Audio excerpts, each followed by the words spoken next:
and it magically happened. You know, it's all about improvising. That's kind We're of quite like, good at that, actually. yeah. I mean, why not? Hey, how's it going? It's going really well now that we have light. Yeah. Now, because I looked at the image there on the But camera. you see, for me, it's fine. You know me. I don't like lights that much. So you were okay. I'm okay. I'm okay all the time. You couldn't see anything. So we're doing like a whole bunch of tests of all this new hardware, which is you've got new toys, right? I've got new toys. I've had time to play around with them to see. Oh, Loki's here. Hey, Loki, how's it going? Our company.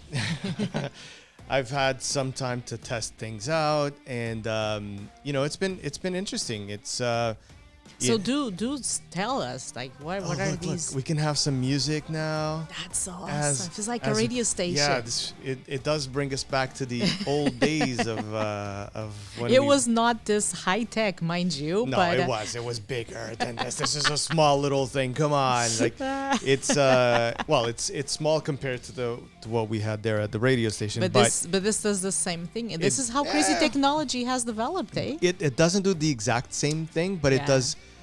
It does a little bit less on one aspect, but more on others. More on the other. There you go. Which is, it's kind of weird to explain. It doesn't have as many channels. Let's say the one at the radio station had like gazillion channels for audio inputs and all of that.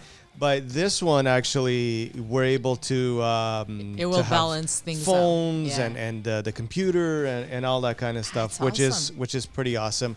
And this integrated with the Stream Deck. So this, when I say this, is the Rodecaster Pro.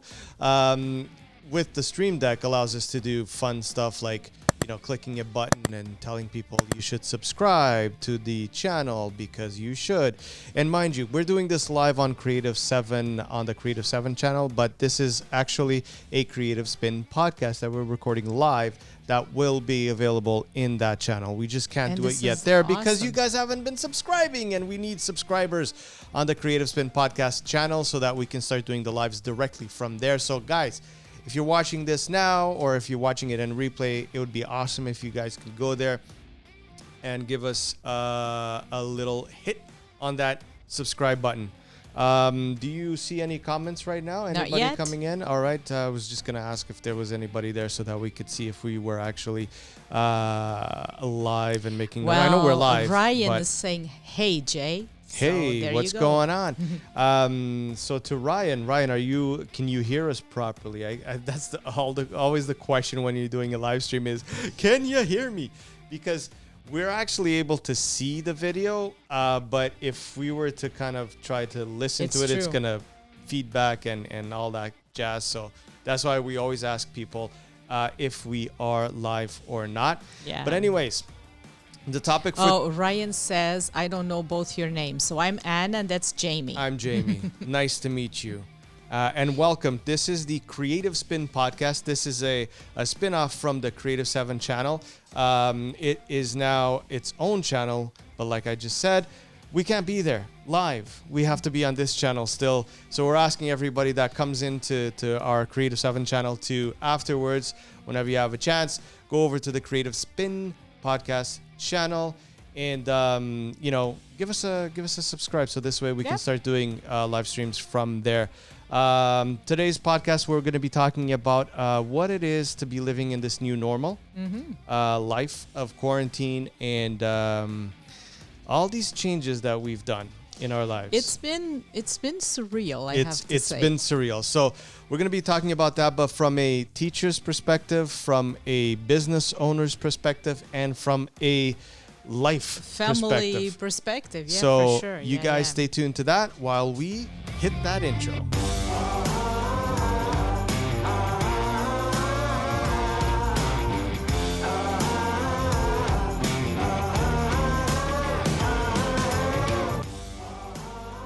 Today's podcast is brought to you by Workplace One, a company offering boutique private offices, co-working spaces, and virtual office solutions, as well as meeting rooms in the best neighborhoods of Toronto and Kitchener-Waterloo. Ideal for entrepreneurs, companies, and passionate business people.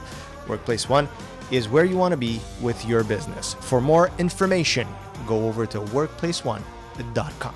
All right, and after a word from our sponsor, Workplace One, we're now going to dive into the topic of today. So, Madame Anna, how has been the Madame Anna, because you are a French teacher. Yes, I right? am. You are a French teacher, and I do not know where I got this accent of mine, but I could not do it. It is what I do. I do accents. I do have an accent, but not that one. I don't know much of French. I actually understand a little bit of French, but I don't. I can't speak it fluently. You cannot express yourself. Exactly, but I can do a kick-ass You accent. will fool anybody. I can fool people any day of the week. But going back to you, and in terms of how you're teaching nowadays and how this has impacted your... Oh. And there goes Loki. And there goes Loki. There you go. You're going to get a lot of that going on. And we're just going to ask you to keep an eye on Loki. That was our supervisor. Yeah. AKA daughter that is outside and taking care of our dog, or trying to, at least, because he's a crazy dog. This is what happens when you're at home. You want to turn up your volume a little bit more, says Ryan. Oh, so thank really? you. Oh, thanks, man. All right. There you go. You know what it is? I probably have our headphones way too high, and that's kind of throwing me off. Let me see here. Thank you, Ryan. With this little toy, we can see the volume there, but I wasn't paying attention because it was loud over here. Is it loud there? It's fine over here. Yes. All right. So I was saying, this is what happens when you're at home. The dog starts barking. Things start happening. You're not in your normal studio life. But it is your new normal. But this is the new normal. Let's go back to your side before we come back to mine. When it comes to teaching, Madame Fernandes, how is the teaching? How has it been? It's now normal. What, a month and a half? It's been yes. About so month we and a half, stopped March 13, but we had that week of March break, which was the March break, 16, whatever. And then it's been at home, the distance learning, whatever you want to call it. It's been challenging, especially when you have close to 90 students, like I do, high school students. But it is challenging in the sense that not everyone has access to technology, or at least a working device that they can be on, like I am right now in front of my computer. Is this something that you would say a lot of people weren't really thinking of this as a reality, in terms of not everybody has a computer, not everybody has access to a computer still? Exactly, yeah. And if they do, some households might have 2-3 kids, and they share one computer. They're sharing one computer, and so the parents are working from home too. Yeah, and that could definitely be an issue, and it is being an issue. It has been an issue. It does require a lot of understanding from our part, from the students' part, from the parents. This is that African saying of the village. Now we really need to be working, all of us together, in order to have this going. But yes, it's been challenging in the sense that and I try different things. I try videos, I try slides, I try all sorts of stuff. And now that you're talking about that, I the other day, this week, you were doing a video, because the PowerPoint presentation that you had all the information for, it was still confusing for kids. It was still confusing, yes. And it has, not that what you did was confusing, and I'm not saying that. I think it's the human interaction that's missing, and that's what they're used to, and that's what it's making it pretty difficult for them as well, because they're so used to having that teacher there explaining to them what it is that's going on, and as soon as you did the video of the exact same thing, the exact same information, it made sense to them. It made sense. And the other thing is, and it just so I can give the context, it was a simple grammar aspect, and the Google slides that I prepared, I worked step by step. So the first 2 was a review, and then I really went and wrote the sentences as if I were teaching the class. I actually said, so this is what we'll do, and it still was not clear. So what I did was I grabbed that and sort of summarized it, and did that, explanation, I guess, the way I would be teaching in class. And all of a sudden they tell me, you know what, it actually makes sense. Yeah. But some of them were still a little bit confused. So from what I'm taking from all of this stuff that we've been going through and you've been going through is that technology has been here with all of these softwares and all of these capabilities of doing things. But I don't think we were ready yet in the grand scheme of things to dive into teaching like this. And I'm just going to say hi to Michael Costa, because he's saying hi to Michael. us, and he's saying you're putting the roadcaster to work. Oh, yes, I am. Here it is. But going back to that, we knew we do it, and I can only speak for the high school level that I teach, but we knew that some students did have problems having access to technology at home, because they would come to school and print things in school, or they would say, is it okay? And with me, it is, because I've been using Google Classroom for a long time, which has been a bonus for me. I didn't have to learn any platforms. I didn't have to take a crash course to all of a sudden teach my kids from a distance. I knew that because I use Google Classroom. I use it differently in school, right? I use it more as like a binder kind of thing, where I put stuff, right? And I was going to ask you that, because you've been using the Google Classroom. So in a way, they're used to that. But this is in a different way now, because this is different, they were used to you explaining to them what they were going to have and to do. And then I would share my notes and videos and whatnot into that classwork, into that classroom, Google Classroom, right? Yeah. And I use the stream as a reminder for them to say, okay, so today in class we talked about this. This is your homework. Now it is the good morning, class. This is what we're supposed to be doing today. Check the classwork section to know, what your lesson is all about. Yeah, so it's a little bit different. Classwork is no longer just that binder, like that virtual binder that had that stuff. It became the teacher. It became the classroom. It became everything, right? So. And aside from that, I know, and obviously we talk about all this all day long, and about what you're going through, what I'm going through, but going back to the school, is you're finding that there's an issue when it comes to scheduling. Yes, right. I think that's the biggest problem here. Before all of this happened, you would be in school at 8:30. You would get out of school at 3:30. Well, 8:30 classes start. I'd be there at 8, right? Yeah. Okay, but I'm just saying from a student's perspective, they would be there at 8:30. They would leave at 3 o'clock. You guys obviously have to stay there longer and be there earlier. But my bottom line is that is the schedule for everybody, and that's where everybody kind of, stick to it. You stick to it. The rules are there. Yeah. Now. Oh, I just woke up at 11:30 and try 1 o'clock in the afternoon. Or 1 o'clock in the afternoon. And this is where there's a problem, because you're guiding yourself by the normal hours of school, which you should. But on the other side, the kids aren't doing that. No. And it's like it's movie night every night. And it's okay if it's not a serious assignment. Like, I don't care if instead of getting the work for the day at 2:30, let's say, I get it at 5 o'clock. Okay, you completed your homework. It's almost like having homework, right? Yeah. That's fine.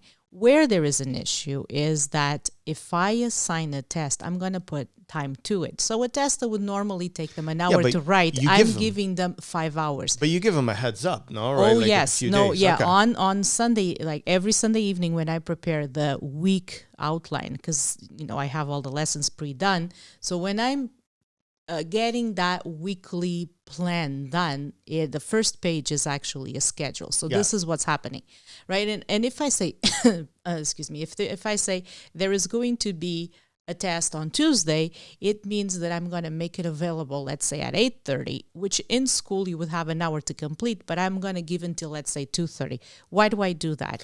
Because of not having access to the computer, whatever. But I'm expecting you to respect that, to not tell me at 3 o'clock, hey, miss, I just woke up. Do you think you can push that time to 5 o'clock? Because that's not fair for the other kids. Me. Or yourself, obviously, right? that got up in time to do the test and get and give it. Both of us, within the time limit that you had given. And it defies the purpose of the test as well. So this is where a lot of debate, especially when we're talking about our province, there's been a lot of debates going on in terms of e-learning and teaching at home and doing all this stuff. As an outsider, as a parent, I'm talking now as a parent, I'm going to put you aside as a teacher.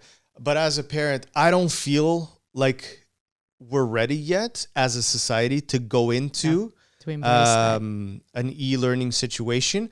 I think that, let's say as an example for what we're going through right now, then yeah, we have to deal with it. And it was the best possible solution. But I don't think we're there. I don't think we're there not because technology is not there. I don't think we're there because of the way society's not ready for it. I don't think we're ready for that. And it's interesting because I'm all for e-learning with adults. If you you know that I teach adults online, but that's different. We've got the skills, and you're there because you want to be there. Well, that's what I was going to say. The time management is there. The will to be doing stuff is there. As a teenager, I don't think No, it's not there yet. School is not your number one choice. Or priority for that matter. So that's where I think it's always going to be an issue. And then there's the other side, is if a parent needs to be with the child, right? And I'm saying child, and these are almost adults here when you're talking about high school, and in some cases like grade 11 and 12. But in some cases, and we have a teenager here at home, you have to help them out in terms of, explaining or kind of brainstorming some assignment and guide them. So now we have to look at the other aspect, is that I think that e-learning isn't really taking that into account, where there's a need for an extra little support and the human factor. And not every parent is at home. Mm-hmm. We're in that sense, we're fortunate that we can be here to help our kids out, because we don't need to. Well, you're as a teacher, you're at home. Me, I have my own business. I can be most of the times at home, and I have. But most cases, that's not what's happening. If the parent is an essential worker, then how that kid happen? is not going to have that help. Like when I look at Tiago, he's in grade 4. If you weren't here or I wasn't available, how would he learn? Like, it would be extremely hard. He has a teacher that is doing a wonderful job. They're doing amazing work. He is the most organized teacher I've seen. But nonetheless, our son is 9 years old, and he will get distracted with a pen or a pencil for the half an hour and not pay attention to what he's doing. So it is hard. You're going to need that person beside your student, beside the child, to guide them and help them, or even just say, hey, wake up. And one important thing that adults have, and that high school children and elementary even less do not yet have, which is the most important thing we teach, is the critical thinking. So our daughter, for example, she's in grade 10. I don't need to help her as much as I've helped our son, but it was the critical thinking questions where she needed help, because that's what they're learning. This is the focus for us. Like a lot of times the perception is you just need to memorize. No, or at least not in my classes. Yeah. Yes, you need to know content. Obviously, knowledge needs to be there, but it's what you do with that knowledge. It's that critical thinking aspect that is so important, that you are learning to develop as you go in high school. Elementary you start, but it's the high school years that really cement that capacity to do a critical thinking, right? Yeah. It's not there. And so that's where they get stuck. That's where they need us to explain things. And sometimes all it takes is 2 minutes to say, this is where I'm going with this question, right? Which, an adult can probably figure out.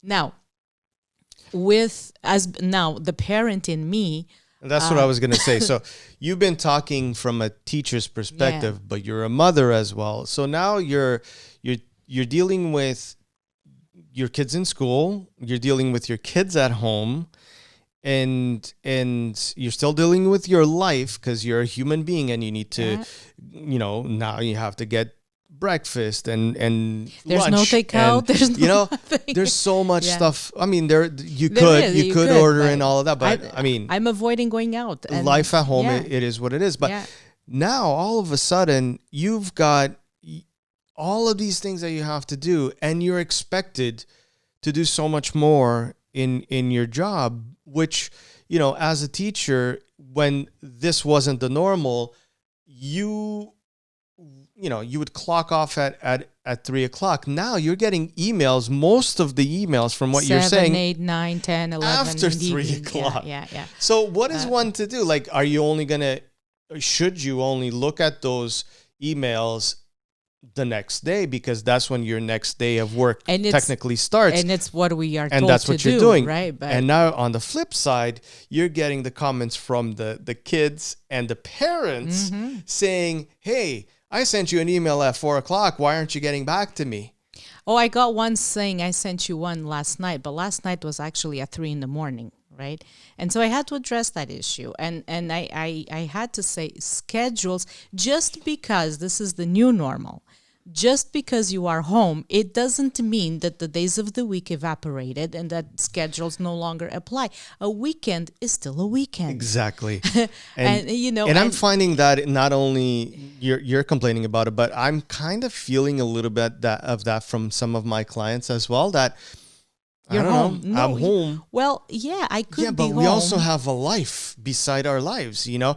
Weekends are still our weekends, and everyone has a life. Exactly. We need to stop being selfish. Yeah, we need to stop. Self-centered. Yeah, we need. That's what I was going to say. We need to stop being selfish, and we need to be compassionate and think, wait a minute.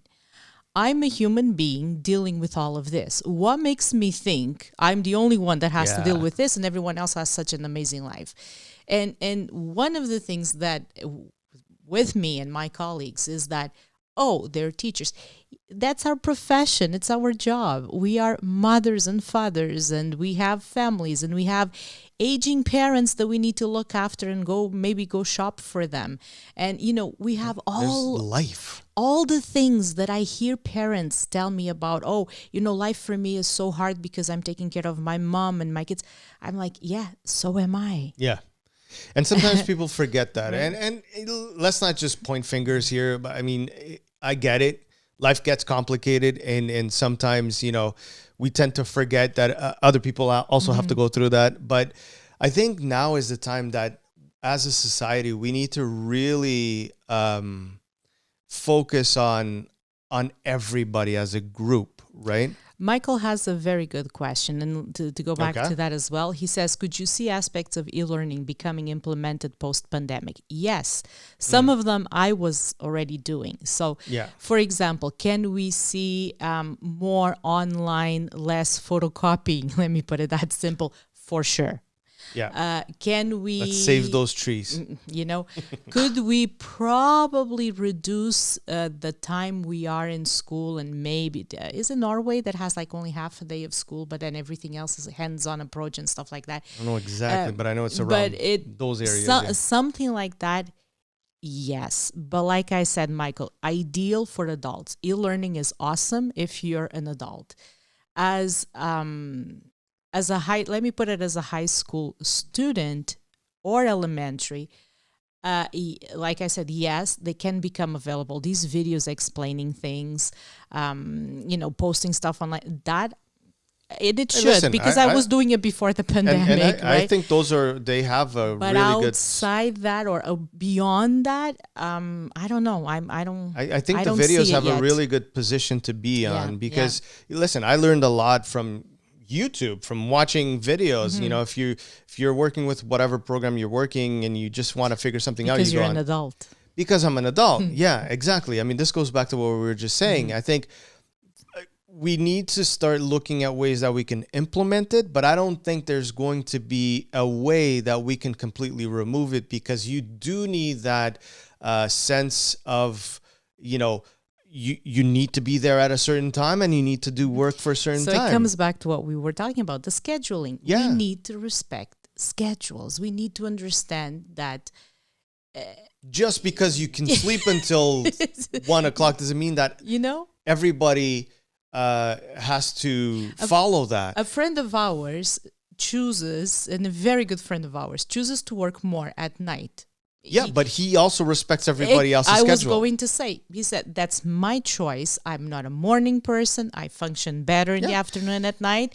But if he needs to go to the doctor at 8 in the morning, he's not going to tell the doctor, you should have the door closed at 8 in the morning and see me at 5 in the afternoon. No, he respects that. It's about right? respecting, balance right? And respect. And right? exactly. And he always tells us, everybody does 8 hours a day, right? So usually people start at 9 to 5, go until 5. He starts at 12, noon, 1, whatever. And he right? does his 9 hours whenever he wants to do it. He has the choice of doing that. He can do that. He's got his own business. So what he always complains about is why other people are always kind of putting him down, making fun of him. It's like, oh, we tried calling you in the morning and you didn't pick up. And he's like, well, yeah, what if I tried calling you at 3 o'clock in the morning when I was finishing off my job? Would you like that? It's all about respect. It's all about respect, right? Yeah. And we all, as a society, we need to respect everybody's schedule. Oh, geez, I only have 5% of battery on my laptop. I forgot to check 85. That little detail. You're okay. You're good. So you're going to be looking at all the comments. And speaking of comments, I mean, we're live right now, but, even if you're watching this on the replay, let us know in the comments below what you think. And I just hit that button, which it's going to show up. I'm learning this stuff, man. That's why Michael was asking you. I'm learning all this stuff. Leave some comments below of how are you dealing with this stuff? What has been that difficult point that you've just now figured out that, oh, wow, I never thought that this would have been a problem, or I never thought that would have been a problem. So one of the other things that I wanted to kind of drift into is being able to look at how has your life, aside from being a teacher, how has your life changed? It's an interesting question. It has changed a bit. I see. I was always a kind of a house, stay-at-home kind of person, but we also did a lot of things together as a family. So where it has changed the most is that our weekend activities. We were the kind of family that explored the city. We were the kind of family that liked to explore nature. We went out a lot. Yeah. So that changed, and so it made me sort of adapt to that new idea. I no longer had to drive my kids to karate or dance. Dance and karate are coming home through Zoom, right? But it's a different schedule. So my dinner schedule also changed. It has to adapt. Exactly. But I'm home, so it's fine. I had to create activities because now we're home. We're not going to the lake or the park or downtown or the things that we liked to... I don't want to say that we took for granted, but we almost did, right? That was our normal life. Oh, you know what? It's Sunday. It's such a nice day. Let's go to the park, or we're not doing that anymore. Yeah. But mental health is an important thing, and we need to keep that balance and that, I guess, that stability for kids, right? We could, and I think that eventually we will be, and I'm talking about us, family, we will be probably starting to go out a little bit more, all with, the most safety, safe as we can go, right? Keeping that distancing and all of that. I think that's important because you're right. Psychologically, this is affecting everybody that is, stuck at home and doing the right thing because it's the only way we can flatten this curve and do all this stuff properly. So, but on the other end, it does become psychologically insane because you're stuck within four walls. I mean, obviously, if you have a house, you have a little bit more space. But I'm thinking, people that are living in a condo or in a building, right? You're stuck in a smaller space. You can't. You might have a small veranda that you can go to, but in most cases, you're kind of stuck at home. We have the option of going outside, doing some gardening and all of that, which is great, but it still affects you. You are still at home in a sense, right? You are still, and it's what our daughter was saying when she goes out. It's psychologically she's thinking, she's afraid. She's always saying, maybe I shouldn't be here. What if, right? And I mean, and she's going to be 16, but most of us feel that way. Most of us. And when I try to be positive and say, this is going to go away, you don't feel it either, right? We don't know. We don't know what's going to. Ryan has a very interesting question because he says, get into that. that do you think that the new normal will be dealing with our civil rights and liberties always in jeopardy? Who knows, right? I don't know. There's a lot of talk out there about even, Google and Apple were they're coming out with softwares to kind of help with the whole social distancing aspect of this. Is that tracking us a little bit too much? And whatever else that they might come up with in order to better this pandemic and to get rid of it, will all those measures after all of this is gone? Yeah, will they be implemented? Will they take back? Away those liberties? Exactly. And take away those I don't rights? think so.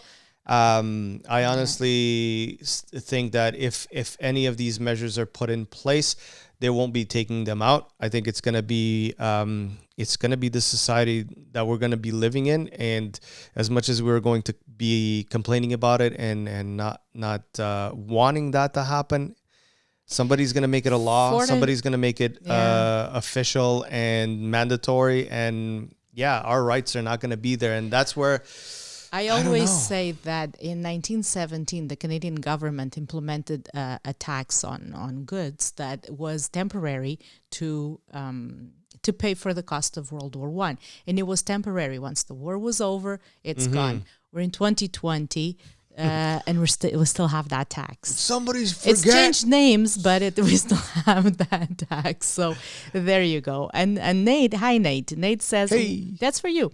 What are your thoughts on business reducing their need for commercial space after seeing people being able to do their jobs from home? We've been talking about. Thanks, Nate. That's a good question. We've actually been talking about that a lot. Yeah. And curiously enough, I've changed my way of working a while ago.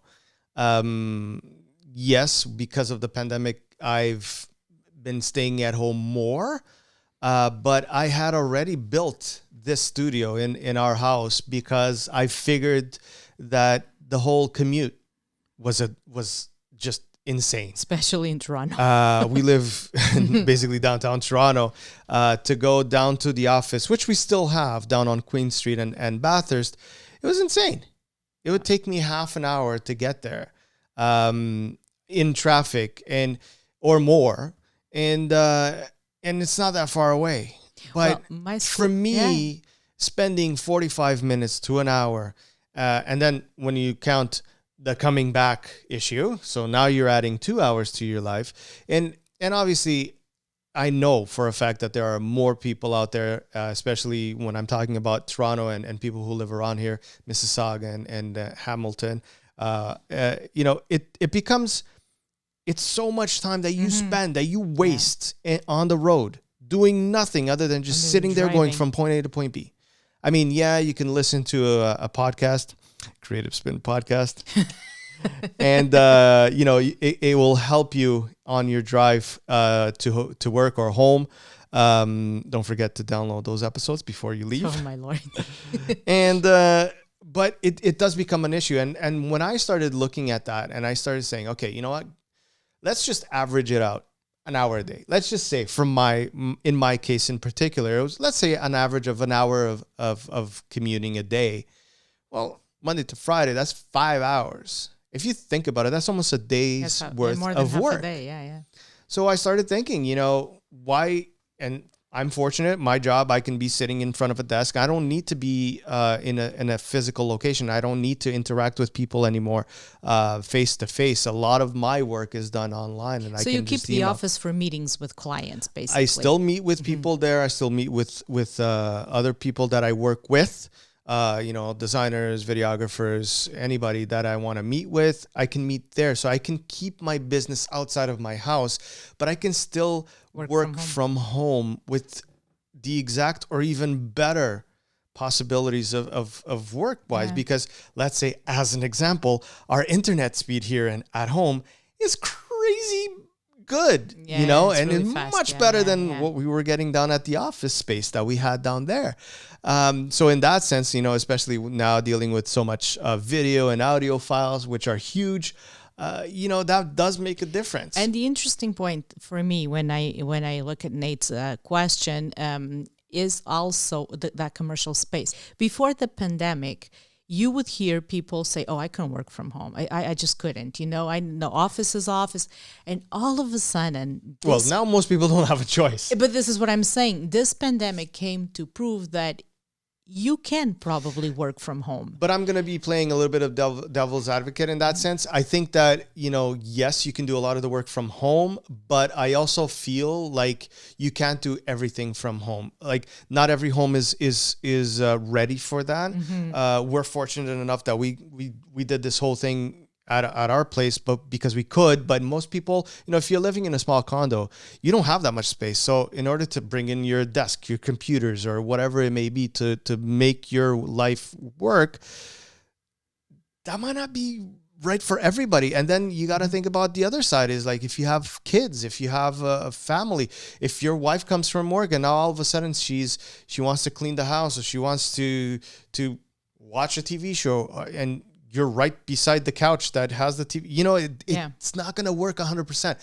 I think what we're going to see a lot of is, instead of having to go to the office for 5 days straight, you might need to go just 3 days or 2 days or 1 day, and then try to rearrange the rest of the work week at home. Do you feel, and it kind of goes with what Nate asked, do you feel that business owners, employers are going to look at the pandemic situation and sort of think, okay, maybe I can reduce the amount of money I pay. Absolutely. Maybe instead of having an office this big, just, you know, have a smaller office. Absolutely. And some of my employees can probably work from home, and this will save me money. Do you think that's a possibility? 100%. And I say that because I feel that any business, any business is out there to be profitable, to make money, to be able to grow and all of that. And if you're looking at expenses versus revenue, right? And you see, okay, why do I need a 4,000 square foot office when I can have a 2,000 square foot or even smaller, or whatever the case may be for each company out there? Why not? Why would you be paying so much more? I went through that when we had the office a few years back, like almost 2,000 square feet of office space that, we had 6-7 people working in there, and it made sense at the time, but slowly it became like an empty, it sounded like a, echoey soccer field. Because most of your... they started working from home, and I started working more with freelancers, with a lot of the designers that I had. They themselves decided that they wanted to go home and work from home, because it just made sense for them, as opposed to going across the whole city to go work. If they started work at 9 o'clock, they had to leave home 7:30 to get there, and it just didn't make sense, right? And Nate says it. He says that he's done all his work since the lockdown for 99% of what he needed. And he's been fine. And he says, some days I've missed getting away from the house and focus 100% on work, but about 99% of the time he seems to be okay. Correct me if I'm wrong, Nate, but he seems to be okay working from home. And right? I think that a lot of people that, especially if we're talking about office people, okay, there's a big distinction here. People that are working inside an office versus people that are doing other types of work, right? I think that when it comes to people who are in an office, 100% it's going to change. This has proven that.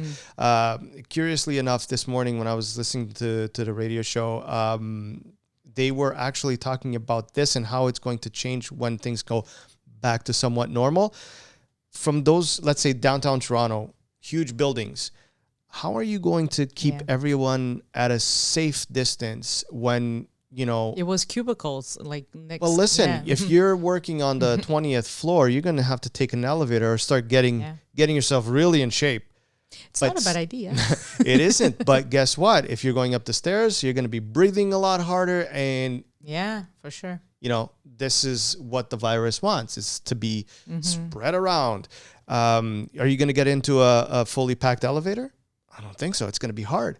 Are you going to go into a floor where, people are side by side on the desks side by side? And the cubicle scenario. I don't know. Yeah. I wouldn't feel that safe. I wouldn't feel that good. Yeah. So companies will definitely have to figure solutions out. And I think they are.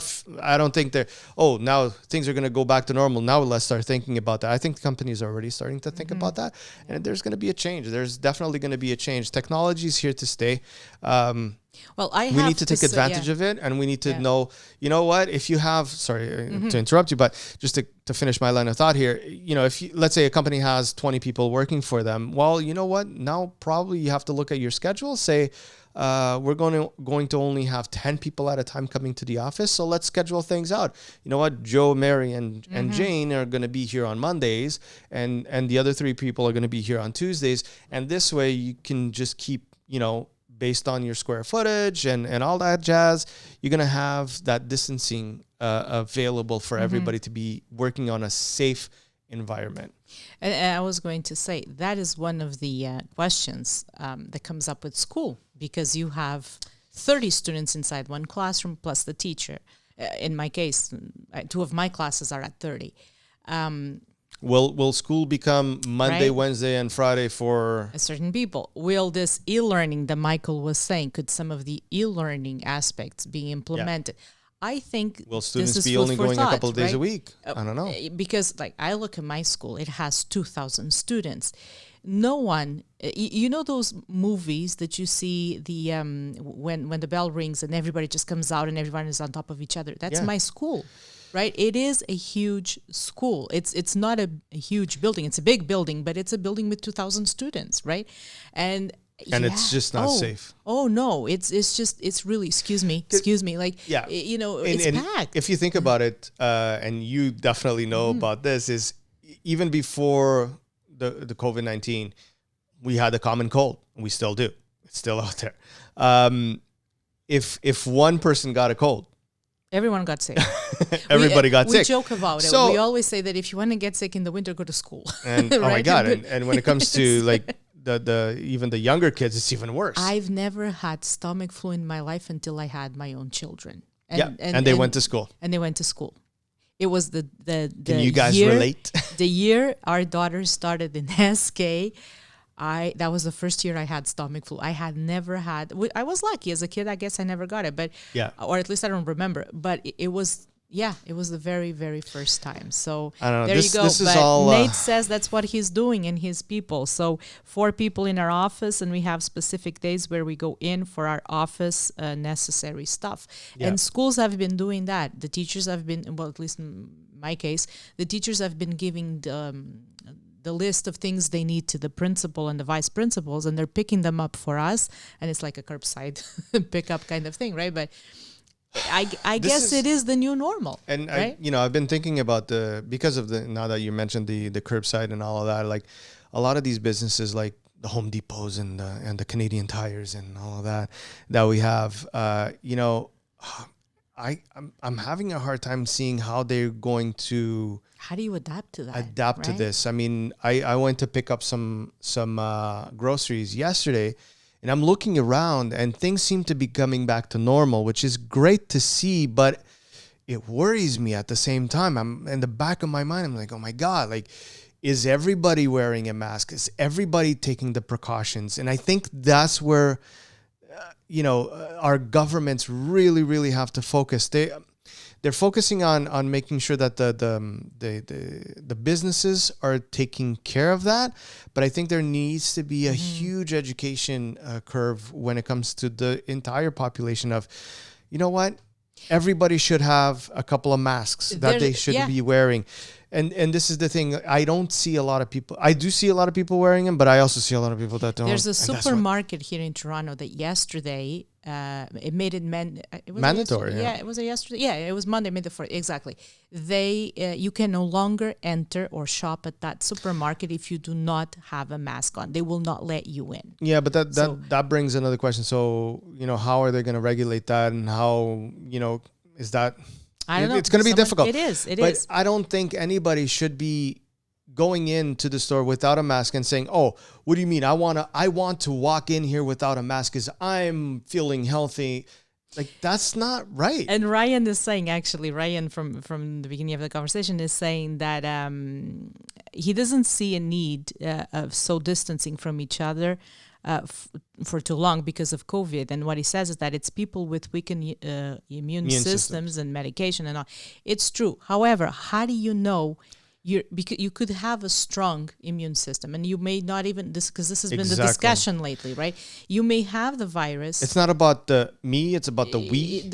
Exactly. Right? So it's the mask is not necessarily protecting me, but it's also protecting you. Exactly, right? because we, and when I say we, like, if you're a younger demographic, you might not even feel any symptoms, but you might have the virus within you, and now all of a sudden you can be contaminating your mother-in-law, or your father-in-law, or your neighbor, which is an older gentleman, or I don't know. I was reading this. I think I am a healthy person now, but as a child, I had bronchitis and asthma, severe asthma and bronchitis, which I got rid of, thank God. But one of the articles I read from the medical field was that this virus could trigger that, even though I got rid of it. And even though I became a healthy person, it can actually trigger that issue I had as a child. And I can become a person of risk, right? Yeah. And for example, my father, who has a lot of, who has asthma as well, and a lot of health issues, I would be putting him in grave danger, right? So yeah, it is a very it's a slippery slope. I think honestly we're at this phase where we're starting to flatten it out a little bit, or we're actually, in some cases, some days are better than others, but it looks like we're starting to figure things out and things are slowing down. But I think that we still, and when I say we as a society, we still need to respect everybody. Yeah. We still need to say, okay, this is here to stay for a while. A vaccine or a cure isn't going to be here in the next couple of months. It's still going to take a little bit longer. Let's be for patient. sure. Let's be patient about it. So you know what?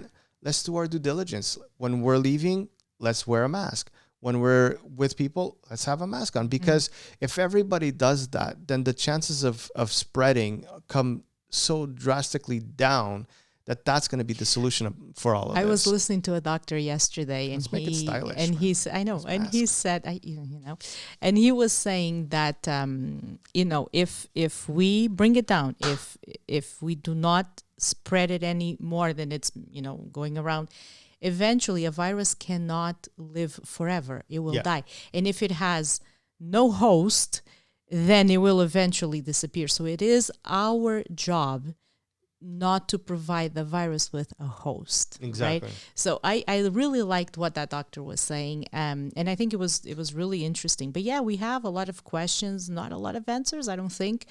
But ultimately, it's really learning how to live with each other, how to balance things out, how to respect people's schedules and lives, and and so on and so forth. And thank you, Ryan. Ryan says he's liking our conversation. All right, so thank you. One of the other things that I wanted to bring up as well is, and when it comes to our life balance. Zoom has been one of those things that, especially in this household, we've been using it a lot. I know everybody's like, freaking out that they're not safe. There's all the hacking going on. With it. But for us, there's really not much to hack. But we're using it for our own stuff. You've used it for your workouts at I do Zumba through Zoom. Zumba through Zoom. I do cardio, and I had a virtual coffee with my friends. That's awesome. I mean, and interestingly enough, you haven't had coffee with those friends in a while. Even before this, because life is busy. It's funny. One of them is my Zumba instructor, so I only see her when I go to her Zumba class, right? And we talk like for 2 minutes because she's on the go and I'm on the go, and she has to pick up her daughter, and and the other one is actually her sister. We went to school together, high school and university together, right? And she was one of my bridesmaids, and so we haven't been in touch. Just messages, it's almost right? like because of this craziness that's going on, man. it's actually now starting to, we had to hit the brakes. Yeah. And now we're rethinking life, right? And we were saying that through our virtual coffee. And I baked a cake and they also baked a cake and we were showing off. I think you should bake another cake. I'm just saying. Just Mother's Day is coming up. You should be baking. Okay. All right. We'll do I that. will. I'll bake. I'll bring it to, you know what? I'll bring it to Alive. How's that? There you go. But no, it's funny because we were saying that, you know, it took this pandemic for us to sit down and actually talk and touch base and like what made us not do this before. It's that go all the time. And this is what I mean. Were we taking things for granted before? I'm not sure myself. This is a question I always ask as well, I honestly right? think, like, when I look at our lives, I think we were spiraling out of control when it comes to go. Yeah. You know what I mean? It was like, wake up and just Boom, go. Just Don't go. even think about it, right? And you start forgetting to call people, to interact with people, I know everybody now is like social distancing. I think we were social distancing way more so, before, yeah, probably. because we were just stuck in our own little bubble and go to work and come back home and go shopping and come back. And, you know, and we weren't really, I mean, not everybody, but in most cases, I would see people just running around, man. And now it's, you know, let's slow down. It's sad that you can't take advantage of this time. Let's not just look at the negative side of things. Let's look at the positive side of things. And let's take advantage of this time to say, okay, you know what? When all this stuff goes back to normal, how am I going to live my life? I'm not going to be going so crazy. I will take some more breaks. I will go out for coffee with people, or I will go out for a drink and just try to socialize and live life in a bit of a different way than what we were doing before. And take advantage. I mean, now is the time, you know, that book that you always wanted to read, or that movie, or that TV series, like that's it. Create that though, and that's important. Don't do just the same thing. I think a lot of people are, you know, they just, let me binge watch everything on Netflix, and of course it's gonna get freaking boring. It's important that you balance it. Balance it out. You try to do different things. I've been trying with I'm busy though. I'm home, but I'm busy. You've got your teaching. But I've been able to read. I've been able to watch. Our daughter has actually an assignment for English. She's reading the book To Kill a Mockingbird. So yesterday we watched the movie, right? It's different from the book. You did. I did. But with her, there you go. I had the mother-daughter moment about a book that I love. And the movie is slightly different, but it gave us the opportunity to say, oh, you know, this is what's different in the book, and they didn't include it in the movie. And so it was really, really... it's about finding the things that you couldn't do before because of time, and now you have a little bit more. I guess you don't have a little bit more time. It's just like time is scheduled a little bit different, and it's more home oriented, right? And that's why it kind of gives you that almost like a fake perspective of more time, but you don't really do have more time. But I do agree, being positive is. But you need to be like in my case. Listen, I got new toys. I've been learning about the new toys. We're putting them in effect now. We were supposed to do a podcast yesterday, and then life just got complicated. There you go. Yeah, it's just it is what it is. It was my fault. It was a little bit your fault. I'm not gonna blame. I'm not gonna blame anybody, but we didn't do a podcast yesterday because she couldn't. But now, actually, I'm leaving everything set up so that we can have these conversations on almost a daily basis. We've been trying to do this on a daily basis for a while. It just gets complicated. It is challenging. You know, as much as I would, there's what I would love to do and what I can do, right? And it's really, really hard for us to stop in the middle of the day for an hour and do a podcast. But I think we can manage it somehow, and we're going to start structuring this in a better way and trying to figure out what time is best for this. And it's okay to stop and pause for a few minutes and meditate, close your eyes, whatever it is that you like to do, find that positive aspect in everything. One of the people I admire the most said once that darkness is a great opportunity for the light to shine. So always keep that in mind. I would drop the mic right now. It's not mine. I don't want to break it. They're it's expensive. not mine. That phrase is not mine, but I love it. It is. It really is. If there's darkness, relax, download, the light will shine. Yeah. Download the Creative Spin podcasts. We'll be publishing some of the old ones. I mean, I have to plug this, right? Don't forget to type in Creative Spin Podcast on your YouTube search. And it's that yellow icon with a very handsome guy wearing some glasses. See, it was going well until Oh now. man, oh man. Like that guy, if I ever meet him, I want his autograph and I want to have a nice we've been cold doing beer this with for him too long. and talk to him because he seems to be such a nice guy. I think you need a break. And that's why you should check out the videos over at the Creative Spin Podcast. I think it's a great idea. And then you can go on to iTunes and Spotify and Stitcher and oh my God, so many other places that we have the podcast going, and download it and listen to it. I mean, if you're going to go for a drive and you're going to be, half an hour, 45-minute drive, download the audio file. I mean, so easy, right? I think so. You're looking at listen. No, I'm just I'm need waiting. to sell. What's next? What's coming And next? and we got music now. Thank you, Nate. He also said that he liked it. Ryan and everyone else. And that Michael came and in. everybody that's coming on in after this is live and just watching this. If you have any comments or anything that you want to ask us or any suggestions to any type of work show that we can do. And well, it is work. We'll read the comments and we'll see what's up there. For sure. I'm going to continue playing with this. This is, the new toy. Look, it's got buttons. The new toy. Oh, my Lord. Thank you. Goodbye. Thank you very much. See? Thank you. It's got all of that. You're having fun with that, Oh, aren't you? it's great. Like a one touch. See? I'll use this one when you say something that's not quite 100%. Michael says he knows the guy from the Creative Spin podcast. There you go. How appropriate. Okay, He's let's out call there. it a day. And I need to go help our son with work. Okay, but listen. If you don't watch or listen to the podcast, I will hunt you down and advise you to do the right thing, right? He's got so many cool things like birds chirping. I think Michael is liking this too. Like it's got some people laughing. Woo! Oh yeah. Okay, we're gonna get to the end of this craziness. I do have to say I'm loving this. I hope you guys are enjoying this as well as much as I am. I'm having a ton of fun, I might have to say. And thank you for being here for another episode of the Creative Spin Podcast. Anna, thank you for being here. My and pleasure. You like my radio voice from the 50s. Very sexy. And this is it. This is all we've got for you guys. So check this out. I've got a new system going on. Look. See? Look at that.